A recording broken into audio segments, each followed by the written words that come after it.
Welcome to episode 254 of the Ski Podcast, and thanks for joining us, listener. We have a jam-packed episode for you today. We're going to be catching up on the latest news from La Plagne, including new lifts and what it was like when the Tour de France came to town. We're going to look at what it's like in neighbouring Les Arcs in summer, and we're going to be finding out about the Flocon Vert, the Sustainability Award for ski resorts in France. There's snow reports from Australia and New Zealand, as well as a special report on the new Soho Basin ski area in Cardrona from Ski Sunday's Ed Leigh. And finally, we have a lot of your feedback on our recent Bladon Lines episode. So that is a lot to cover. Let's get going and meet my guest today. Firstly, regular listeners will know her voice from her snow reports this winter. And she's back for her, what I make to be her fifth time in the studio. La Plagne expert, Jen Tsang. Hi, Jen. How are you? Hi, Ian. Yeah, I'm great. It's really, really nice to be back. And my next guest joins us for her first time on the show. I'm delighted to welcome Claire Tollis from the Mountain Riders Association in France. Bonjour, Claire. How are you? Hi. Very well. Thank you for inviting me. It's a pleasure. Whereabouts are you today, Claire? Somewhere in Ardèche, very low mountains. Okay. Well, mountains are all over France. I'm going to come on to your role with mountain riders a little bit later on. But a question I always like to ask my guests to start off with is, when were you skiing or snowboarding last? And Jen, you live in La Plagne, so my guess is it was in La Plagne, but you tell me. No, actually, I wasn't in La Plagne, which is shocking, I know. But I actually spent the closing weekend of last winter in Val Thorens with Snow Camp, doing their big charity event, the Three Valley Rally. And so I was over there doing some social media support and working with them. And it's a truly incredible event. So I was really, really honoured, very lucky to be there. And it was a fantastic few days. We'd had fresh snow, I think, a couple of days beforehand, and then glorious blue skies for the actual event. And I think it was like the very, very end of April, like the last weekend of April. So it really was fantastic. It was a good reason to leave La Plagne. Well, if any of our listeners listen to episode 249, they'll know a little bit more about the Snow Camp Challenge. Claire, what about yourself? When were you last on snow? I think it was for Christmas, and I was in Lens-en-Vercors, which is a very small family resort. And my son is actually learning how to ski, and so he's 10 years old. And so I think that's the last time I put on skis, yes. Okay, now I must admit, I'm a ski journalist. I've been working in the industry for a while. I can't quite place that immediately. Whereabouts is that resort? That's 20 minutes from Grenoble. It's very close to Grenoble, and it's very low in altitude. But they had a load of snow for Christmas, so it was pretty nice to start learning skiing there. And I think we might come on to that a little bit later on, because it's kind of pertinent to the work that mountain riders do, because smaller resorts like this that don't rely on international tourism such as La Plagne, for example, but rely on locals who are going to them, are more at threat from global warming and climate change. But I think we'll leave that conversation for a little bit later on. There is actually a lot of skiing going on in the world right now. Not so much in Europe. There are just 3 glaciers open in the Alps at the moment, in Zermatt-Sasfay and Passo Stelvio. But down under, so let's hear from Miss Know-It-All, Rachael Oakes-Ash from snowbest.com for the latest snow news in Australia, and Guy Beatson in New Zealand. Thanks, Ian. We're heading into the last week or so of winter down under, with spring officially here on September 1. Aussie resorts have had a great winter with a series of snowstorms, almost weekly, sometimes fortnightly, but it's been consistent, and that's what we really needed this year. Parrish's natural base is sitting at 160 centimetres, with snowmaking on top of that, and Thredbo's calling over 2 metres of snowfall thus far. Now, down further south in Victoria, Hotham is zeroing in on 3 metres of snowfall, and all they need is another 10 to 15 centimetres to get there, and we reckon they'll get there by September 1. There's the pitter-patter of some rain coming in tomorrow, for New South Wales at least. Let's hope not, but there will be another snowstorm cycle come through by the end of next week. New Zealand hasn't been as lucky this winter. Well, it depends on where you are, really. Mount Hutt has had over 3.5 metres of snowfall this season so far, but nearby clubfields haven't been as lucky, with Craigieburn and Temple Basin, Broken River, etc., all scratching for snow. In Mackenzie, Mount Dobson and Roundhill have also fared well, but down in Queenstown, they've been counting their snow-making investment blessings this season, as Ulla has not been kind. However, traditionally, New Zealand always gets the latest snow and the big storms come through in September. That's what happened last year and we're hoping that happens again. In fact, we're counting on it. Meanwhile, on the North Island, Whakapapa and Turoa at Mount Ruapehu have had 50 centimetres in the last week, so they're all pretty happy. Right now, all the international riders and skiers are hitting up Thredbo's stomping grounds, Parrish's slopestyle park and Cardrona's training terrain to get themselves in primo condition before the Olympic qualifying FIS World Cup season ahead. So expect to share a chairlift with the likes of Scotty James, Valentino Caselli, Jakara Anthony and their overseas friends. Checking in from the Southern Hemisphere, here's what's happening on the snow in New Zealand right now. I spent a day up at Mount Dobson in the South Island, which currently has some of the best cover in the country. Hard-packed, well-groomed snow, all lifts running, and plenty of terrain open. A great place for carving turns in wide open spaces. Cardrona and Treble Cone are both in decent shape too. Cardrona has had some handy top-ups recently and remains a reliable option, while Treble Cone's upper mountain is skiing beautifully with plenty of off-piste for those who want to stretch the legs. I'll be heading to both in the coming days.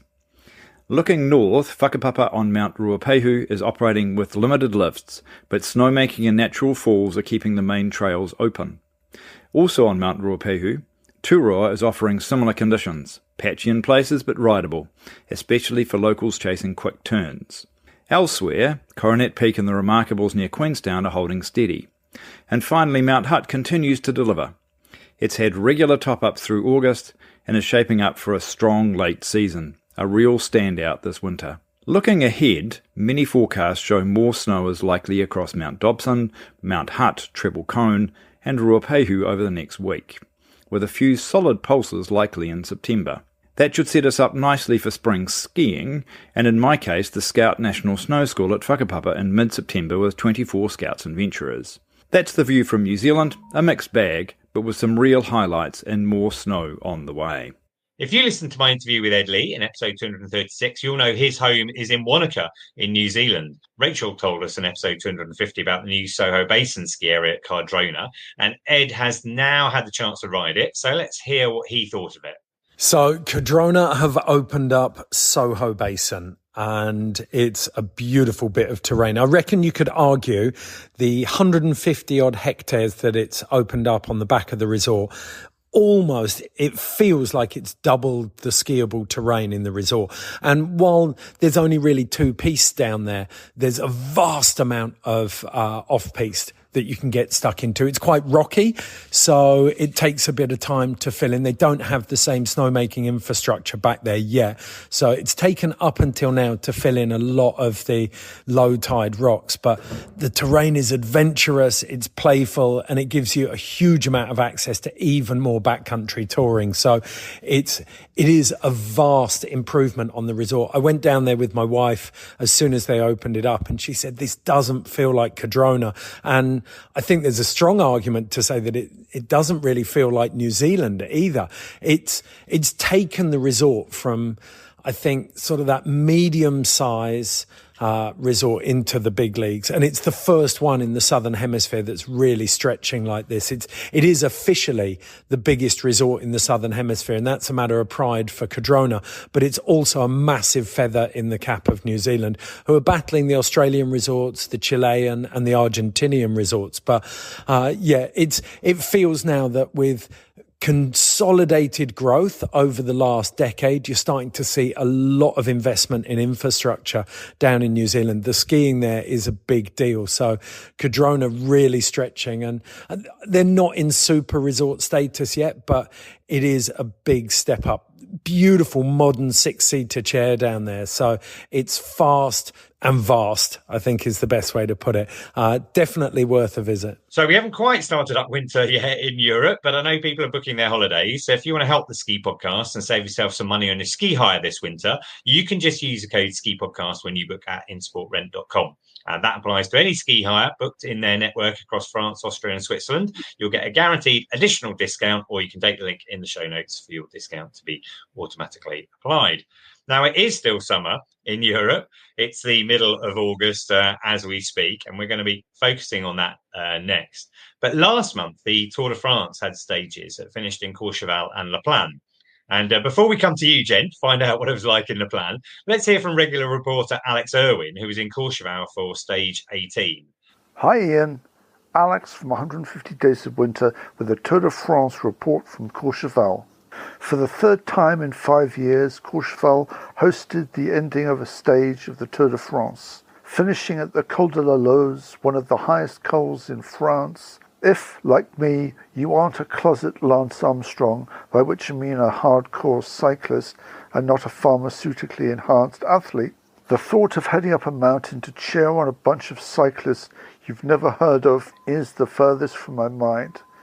But the Tour de France is way more than that. I think I could divide the day into the following. The first is cheering on the thousands of cyclists who head up the course throughout the day and realise it's a lot harder than you think. This is made much easier when you down a bottle of Prosecco and a tube of Pringles for that balanced lunch. Then there is the caravan, a procession of sponsored vehicles who hand out product to the spectators. My personal favourites are a supermarket chain who has 2 people driving around France in a melon and a strawberry-covered quad, slightly beating out the giant globe bottle of Orangina on wheels. Finally, after all that, the competition cyclists that have just spent 5 hours on a mountain stage, and in this case, the moment they arrived, it started to rain. Rain some more, and finally hail a bit. But despite all this, it was a great day. An Australian who I'd never heard of won the stage. He rode for a team that I'd never heard of either. But despite that, it was maybe worthy of the small fortune that resorts have to pay to host a finish. So the following day was stage 19, and weirdly, they kind of went back on themselves from Courchevel to Albertville, and then they went up to La Plagne. And you were there that day, Jen, is that right? Absolutely, we were here. Yeah, it's really a very awesome, very incredible thing to witness. I'm not a road cycling person or particularly a fan, so it's very new or very, very much a sport I don't follow, but it's still something that's really, really quite incredible to witness. I've been very lucky to see the Tour zip by a few times in the past. I worked one summer in Corsica, and the Tour started at the foot of Corsica one year and came right past the hotel that I was working at, and that was amazing. And so to see the finish line this year in La Plagne was really awesome. Oh, so I guess that was going to be my next question. Where did you place yourself? Because, you know, when the Tour de France comes by, like yourself, the Tour has passed me. And it's very different when the Tour passes you in a flat area, because basically you get a massive peloton and they all zoom past. You might have a few riders at the beginning, but typically I've been in Courchevel for a stage finish before, and they're spread out. So you get more value for money, to my mind. So where were you placed when the Tour came? So for people who know La Plagne, the finish line was in Plagne Village. It was very busy up there, and the only way to access it was to walk up on foot, because the small bubble lift that was servicing it was just for people who were working up there and the volunteers and things. And I've got 3 small children that I was taking around to watch it. So we opted to stay in Plagne Centre, which was like the final kind of like little village that they came through before the finish line. And we had kind of a roundabout that they circled round and headed up. So there was a really nice wide viewing point. So we stationed ourselves there, and it's actually ideal because it was where a lot of the caravan with all of the free things were being kind of focused and based. So there was a really great festival atmosphere. And to be very honest, That's all my kids were interested in. My kids are all under 10 and they just wanted as many free bucket hats as they could get. They were not so bothered about the road biking and the race coming through. In terms of, someone's never listening to this and they've never been to the Tour de France before. I think that one of the things that perhaps you wouldn't understand is the build-up. You just have this extraordinarily long build-up to when the actual cyclists arrive.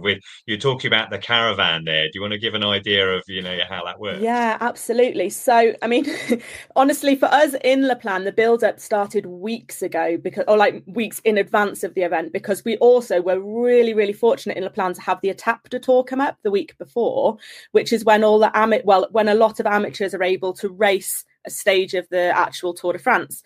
And so we had the stage 19 Albertville to La Plagne was chosen for the Etape 5 days before the actual Tour de France came through. So that was really, really incredible. So we had this huge Tour de France atmosphere and ambience in La Plagne for the entire week.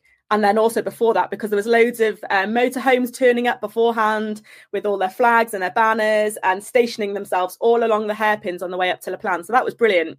And then on the actual day, the caravan coming through is all the sponsors of the tour coming through with all of their merchandising, essentially, and free branding and things like that. So this year, the theme was very much bucket hats. Was very on point with like Oasis touring the UK and things.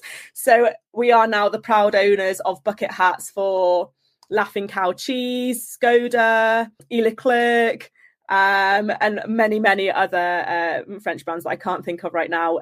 But it's really, really good fun. And they are almost like a festival or a fair or a fete, village fete that you would have in the UK with all the different floats coming through. So like Leclerc have their cars come through and they look like fruits. So there's an apple and then a melon and then something else comes through. You've got a pasta sponsor and they just throw big bags of pasta at you. So you've got to hope you catch it and it doesn't hit you. It's very, very fun. And then that does happen about an hour and a half before the actual races come through. So there is a bit of a pause in the middle. You said, the build-up was over a week because you had the Etape come through first. You are a resident of La Plagne. Do you see that as being disruption? For locals, was that problematic at all with everything going on in relation to the tour? Or is it more about the excitement of being a focal point? I mean, I think it's a little bit of both, but the excitement very much outweighs I say, quote unquote, inconvenience. The only real inconvenience is just how busy it is and how little parking there is when there's so many people in the resort. But the actual organisation of the event was incredible. Considering there were 16,000 riders came up into La Plagne on the Etape de Tour, it just didn't feel overwhelmed. It felt very efficient, very smooth. The atmosphere was just buzzing, like very, very positive. And the feedback seems to have been very similar when I've spoken to local businesses or people who were here on holiday to experience it. Yeah, of course, it can be difficult when there's lots of people in town, but it was a minor inconvenience, really.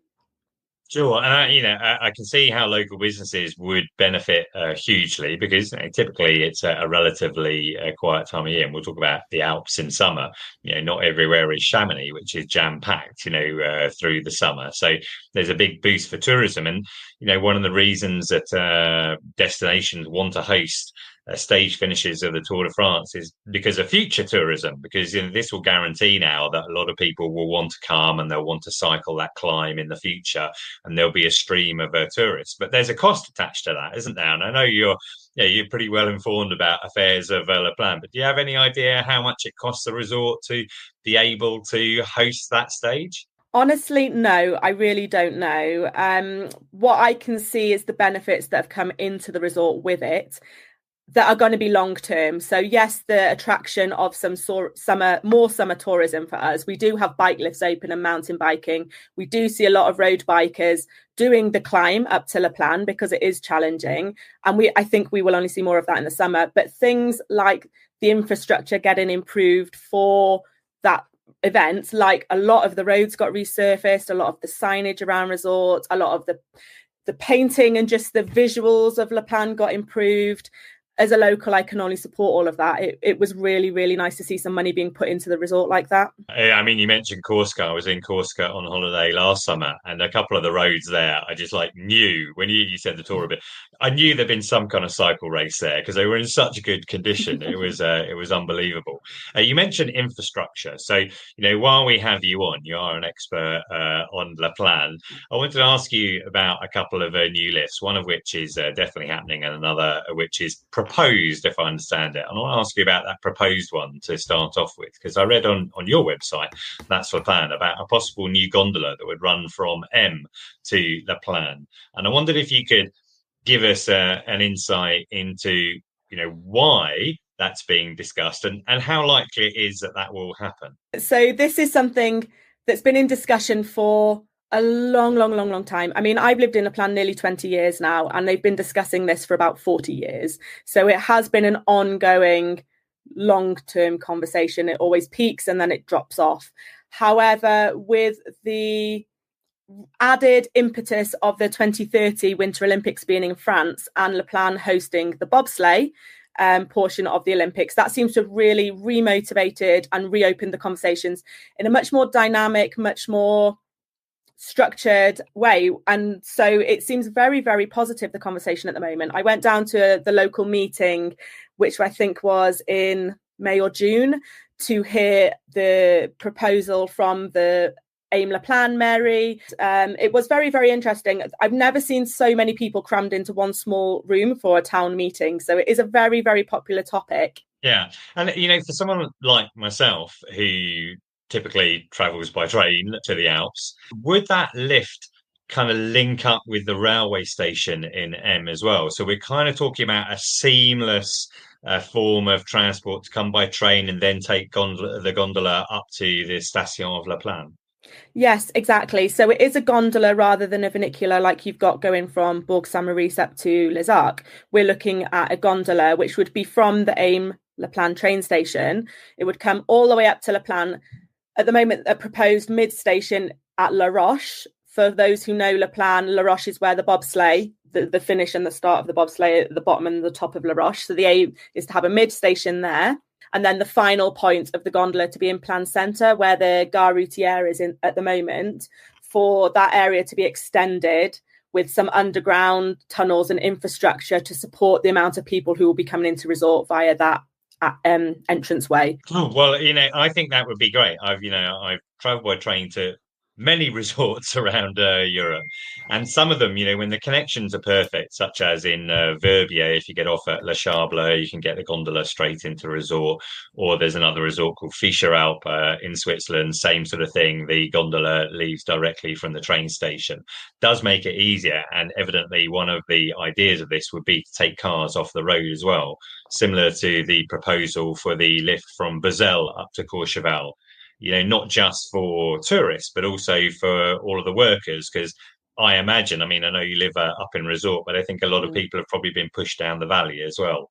Yes, exactly. So that's very much the angle that the proposal has taken, is that, yes, it is for tourism, but it is also something that they very much want to put in to support locals and people working here. So, for example, a lot of the people who work on the lifts and in the lift pass offices, ski instructors and things like that, unless they're seasonal, just coming in for the winter season, that people who live here kind of 12 months of the year are very much living in the valley, because it is very expensive to live at the top of the mountain in resort. It's very, very difficult for us to afford to buy property in a ski resort on hospitality wages. And so, yes, a lot of people are living in the valley and have to get buses up and down the mountain. And for example, it's happened in the past where there's been an accident on the road, or there's been a huge snowfall, or something has happened and the road access has been blocked and the lifts have been delayed opening because the seasonal workers cannot get up the mountain to open the lifts. That's very, very rare and has happened maybe once or twice in my memory. But, things like this do happen. And so to be able to take that traffic off of the road and put it into the gondola for locals could be really, really interesting, especially on very, very busy weekends and Saturday transfer days, for example, when the roads are often gridlocked when you get into the valley. So being able to hop on a train that then connects to a gondola to bring you straight up to resort is really exciting news. And they are also working with SNCF, I think, to try and increase and improve the train network as well, to then feed the resorts, because it's at the moment it's trying to motivate and convince more and more people to take the trains. But when they then struggle to be able to get up that final portion of the mountain, it can be quite difficult. So it's a big, big, big project, not just the gondola. There's so many moving parts. Yeah, I mean, the final mile is often the issue, but I know the mairies and the communes of the Tarentaise have been working very closely with SNCF, and they do have a genuine policy to do something about it. So that's very interesting. You mentioned kind of traffic. Let's think about a different sort of traffic. There is one lift that is definitely, new lift that is definitely happening in the plan, and that is the Roche de Mio changes there. Perhaps you could just explain a little bit about where it goes from and to, but my understanding is it's to relieve a pressure point, because you can get some fairly big queues in La Plagne in peak season. Is that right? So the old Roche de Mio gondola, as in the one that is now being replaced, used to go from Belcotte with a mid-station in Belplagne and then up to the Roche de Mio. The new lift will be starting in Belcotte, but it's taking a slightly different tour. So it's not that straight line through Belcotte up to Roche de Mio. It's now a bit of a dog's leg, where it will stop at the Col de Fork, with a midpoint there where you can also get on, and then up to the Roche de Mio. So it changes the route slightly of the lift, and it's going to, I think, make it quicker to get from Belcotte up and out to the top of Roche de Mio. It's a bigger gondola, it's faster, it's high speed, so the traffic, the lift traffic is going to move quicker because of that. Having that midpoint at the Col de Fork, for those that know La Plagne, if you ski across from Plagne Centre, from the top of Grand Rochette, if you ski down the Petit Rochette Blue piece, the mid station is just at the bottom of that. So you'll be able to hop on there and head straight up to Roche de Mio instead of having to ski into Belcotte. So the idea is it should relieve some of that traffic coming into Belcotte. The only kind of, I wouldn't say it's a negative, but it's something to be seen, is that for those that are in Belplagne, they now don't have a lift that is taking them up straight up to the peaks, up to the higher areas. People who are on holiday in Belplagne are now going to have to drop down into Belcotte, whether they take that new lift or they take one of the other lifts from Belcotte to head elsewhere. So that's going to be interesting. And I'm wait to see how that kind of pans out. But it seems like it has maybe, I don't want to sound negative, but it seems like it might have just isolated Belplagne a little bit. So we'll have to see what happens up there, because it's the highest resort, it's the highest village in La Plagne, so it's a very, very popular place to stay. It's got some fantastic restaurants and it's very attractive in La Plagne, but the lift access is changing up a little bit. So let's see what happens there. So it will open in December, right?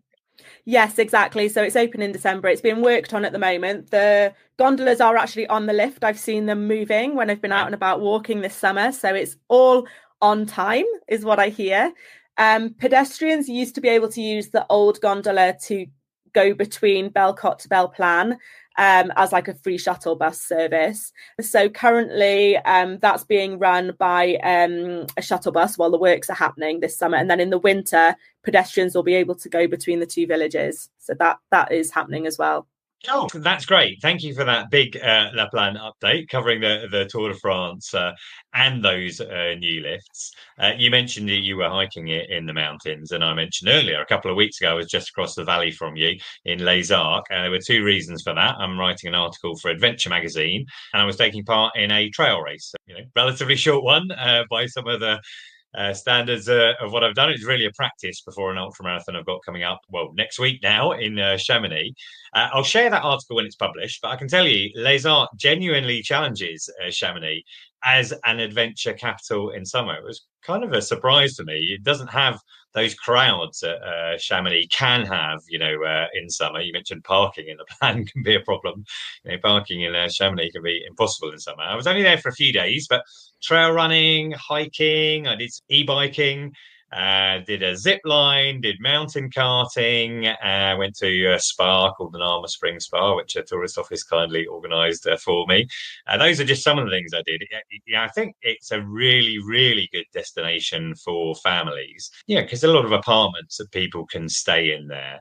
And a lot of people were using a product they had called the Hero Pass.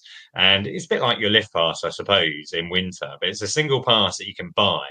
And then it covers not just the lifts, but all of the different activities and the swimming pools, etc., as well. And it's about €40 or so for a week. So a really good value.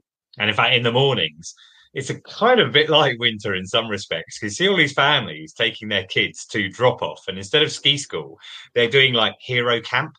And they're all in different categories and they're all lining up. And, you know, the kids go off and do all these activities all over the mountain. And then the parents can go off and do their own activities, whatever it is that they want to do in the day till they, they pick them up a bit later. The family activities in the Alps are just incredible. And it really is stunning here. And I have friends here on holiday this week and they have actually mapped out their days, mornings and afternoons. And we're only on Thursday. So yesterday we were whitewater rafting in the valley, which is amazing, on the Isère. Before that, they were e-biking. Before that, they were doing the mountain karting. And they've still got 2 more days to go. I think we're doing some horse riding tomorrow. I think they're having a relax today and catching up with themselves. But yeah, it is fantastic. And Les Arcs is incredible for the mountain biking. And it is a lot quieter than some of the bigger resorts. And I think that's a huge bonus. For sure. I mean, you mentioned the rafting. I've done that before while staying in Bourg Saint-Maurice, and it's great fun going down the Isère. I did that with my kids when they were around the age of your kids just now. But you're right. I mean, there's so many activities, and I think one of the reasons I wanted to cover this is I'm not sure that everybody necessarily understands. They understand the Alps are about skiing in winter. They don't necessarily understand there's so many activities that you can do out there in the summer as well. You know, for me, it was about hiking and getting up into the mountains. And I'm sure many of our listeners will have heard this sound before, but this is one of my favourite mountain sounds.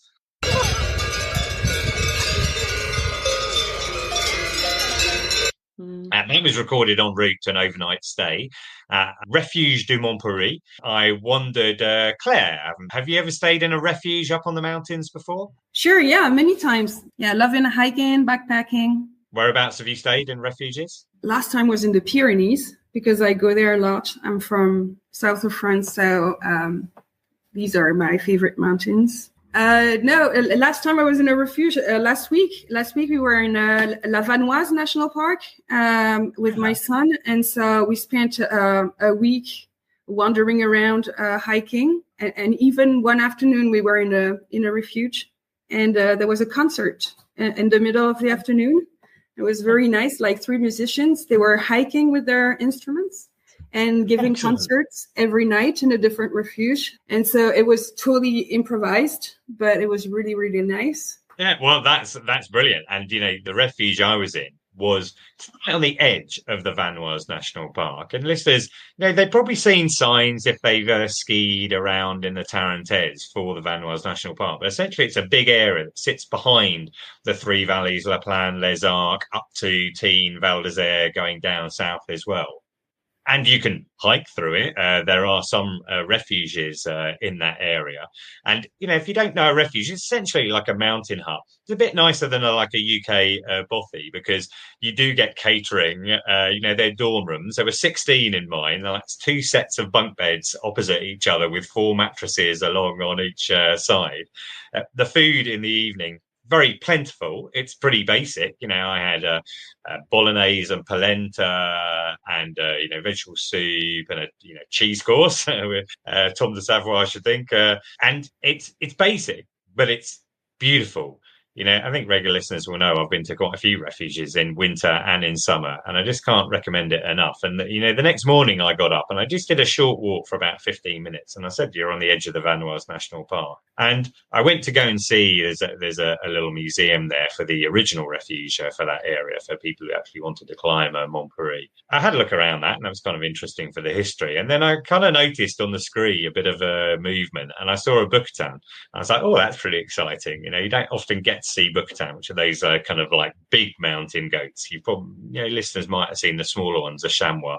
You can see them more in winter. But then I saw another, and then another, and then another. And there's like this, I'm going to like a massive herd, probably a dozen Bukatan. I just sat there and watched them, and it was, really, really exciting for me. So, yeah, I recommend it. The Alps in summer in general, take yourself into the national park, like Claire, stay in a refuge and connect.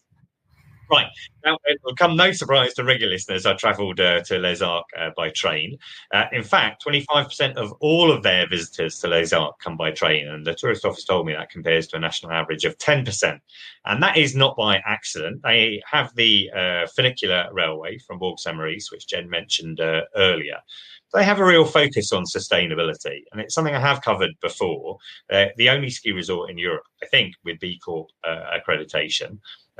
You can find out more about that in episode 195. But also one of the 11 resorts to have 2 Flocon Vert. And if your French isn't up to scratch, that's a green snowflake.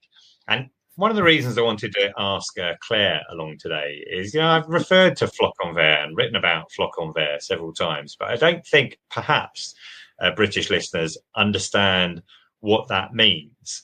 So your organisation, Claire, is called Mountain Riders. I wondered if you could just tell us a little bit about who Mountain Riders are. Sure. Mountain Riders is a non-profit organisation. We were founded in 2001. We have more than 20 years of working with mountain areas. It started up with 3 friends who wanted to organize a cleanup day on a ski slope.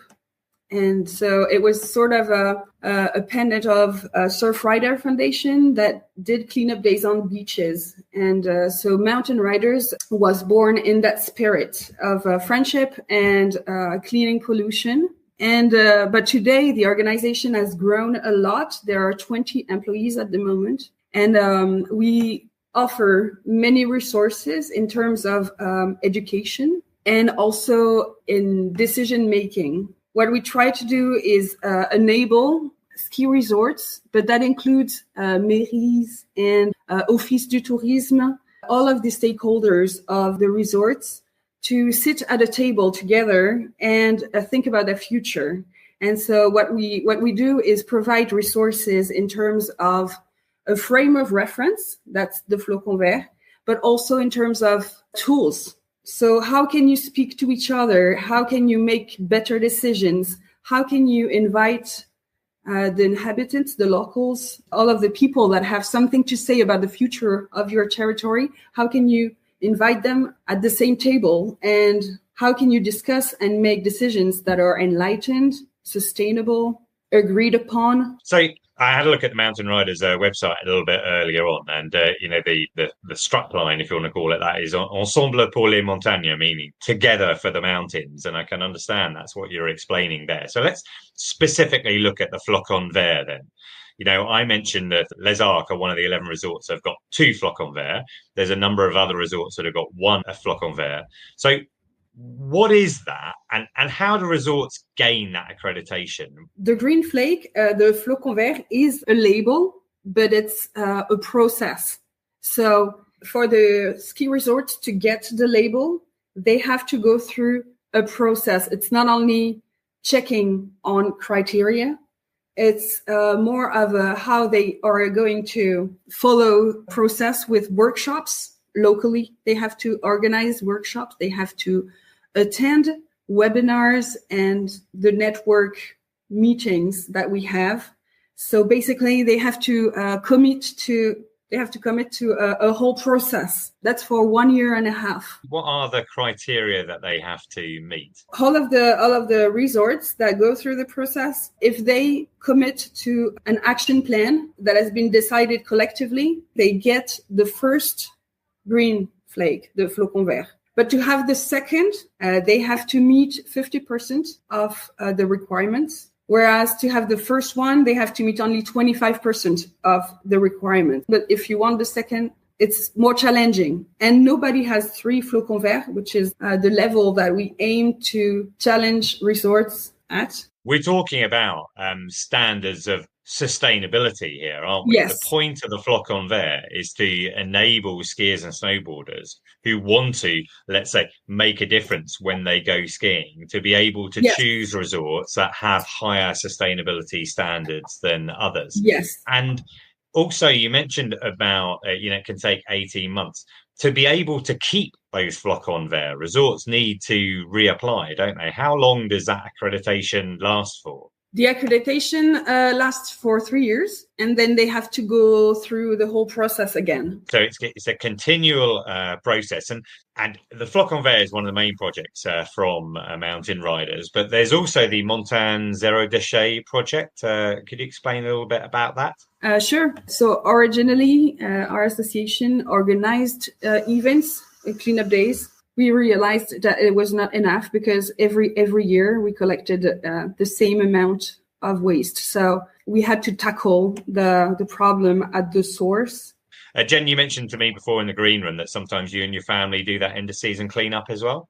Yeah, we do. It's happened 3 times now. Started in 2003 here, and we've done it. I've done it each year with my children, and every year we pick up with, I think, over 300 volunteers at different locations through Le Plagne, over a ton of rubbish, which is incredible.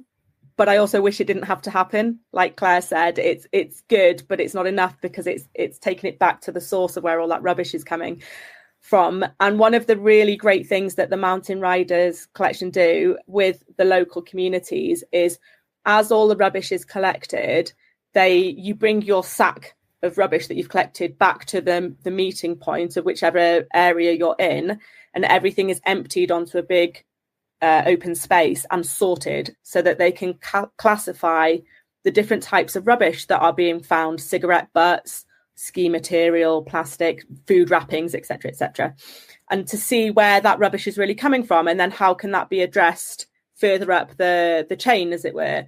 And what I found really interesting this year when we did the cleanup day in June was there were a lot less cigarette butts, for example. So you think, great, less smoking on the mountain. That's really good news. But there were a lot more vapes and things like that. So a lot of the rubbish is kind of same, but then you see some of these changes coming through as well, which is quite interesting. But it is a really excellent initiative that happens every year. And it's good to see the children and the local community getting involved in it. One of the things you mentioned there, Claire, is actually addressing the source. If the amount of rubbish that's collected doesn't go down, then that doesn't really help at all. And I think, in Les Arcs, one of the commitments they've made is to reduce single-use plastic. And that's, a key part of it. The race I'm doing next week in Chamonix is one of the UTMB races, the OCC. And I'm hoping to interview someone from their sustainability team there, because they have recently... they've been paying attention and listening, and they have introduced a lot of policies. So, unlike most, I guess, running races, there won't be any plastic water bottles handed out to people. You've got to take your own cup along with you. You've got to take your own utensils with you if you want to be, eating food at any of the aid stations along the way. They're also carbonating their own drinks. So there's no Coca-Cola bottles or anything like this. I think I read it's going to save 26,000 bottles because it's a huge event. So that'll be really interesting. Hopefully I can bring an interview from that into one of the later podcasts. That's great, Claire. Thank you very much for that. I'm going to put links to all of those things into the show notes. I'll also put a map, Jen, of the new Roche de Mio lift in there as well, so people can understand that dog leg that you're talking about there. We're just going to move to the close now. I always enjoy listener feedback. I love to hear what you think about the show. You can leave me a comment on Spotify, Instagram, or Facebook. Our handle is @skipodcast, or you can drop me an email to theskipodcast@gmail.com. If you haven't listened to episode 252 yet, I strongly recommend you do. It is the story of Bladon Lines, and in my opinion, it's the best episode I've ever produced. And based on your feedback, you agree. Normally around this time of the podcast, I read out some of your comments, but they were just too many from this episode. So instead, I'd just like to thank all of the following for their kind words about the podcast. And they are Nicola Anderson, Debbie Marshall, Jilly Hooper, Nico Stanford, Victoria Clay, Kirsten Nicholl, Matt Hayes, Leslie Glass, Fiona Parkhurst, Colin Barnett, Craig Mayhew, Giles Helbert, Diane Palumbo, Jana Yellowlees-Bound, Martin Carver, Alex Irwin, Andrew Brannan, Michael Greenland, James Buist, and from Snowheads, Ski Pow and Kenzie. And perhaps of them all, I was most touched to receive this message from George Lines, who is the son of co-founder Mark Lines. He tragically died in a car accident in 1990. And he said, very much enjoyed this podcast, Iain. I still ski each year in my dad's parrot onesie and regularly get pulled over by people keen to share their fond Bladon Lines memories. A couple of years ago in Val d'Isère, one group told me that they are all friends because their parents met doing seasons with Bladon Lines, and they still all ski together now. You and your contributors captured that sense of community so well. So thank you for that, George. And I was glad to be able to help give you those memories. And if you haven't listened to that podcast, I strongly recommend it. There are actually 268 episodes of the podcast now to catch up with, and 119 of those were listened to in the last week, which is great news because it means Ski Podcast is helping keep you up with your ski fix over the summer. If you've enjoyed this episode, just go to theskipodcast.com, have a search around the tags and categories, and you're bound to find something of interest to listen to as well. In the last week, just over half of our listeners were in the UK, about 15% in the States, and everyone else spread as far and wide across the planet as Botswana, Peru, and Libya. You can follow me at Skipedia and the podcast at Ski Podcast. You can also follow us on WhatsApp for exclusive material released ahead of the podcast. Look in the show notes for that link. And if you enjoyed this episode and like to help us, there are three things you can do. You can follow us or subscribe so you never miss an episode. You can give us a review on Apple Podcasts or leave a comment on Spotify. Both of those two things will help other listeners to find us. And you can book your ski hire at insportrent.com using the code SKIPODCAST. But for now, I would like to thank my guest today. Jen, thank you very much. No, thank you, Iain. It's been an absolute pleasure to be back. And Claire, thank you very much. Thank you very much. And finally, listener, thank you for joining us wherever in the world you're listening right now. And until next time, goodbye.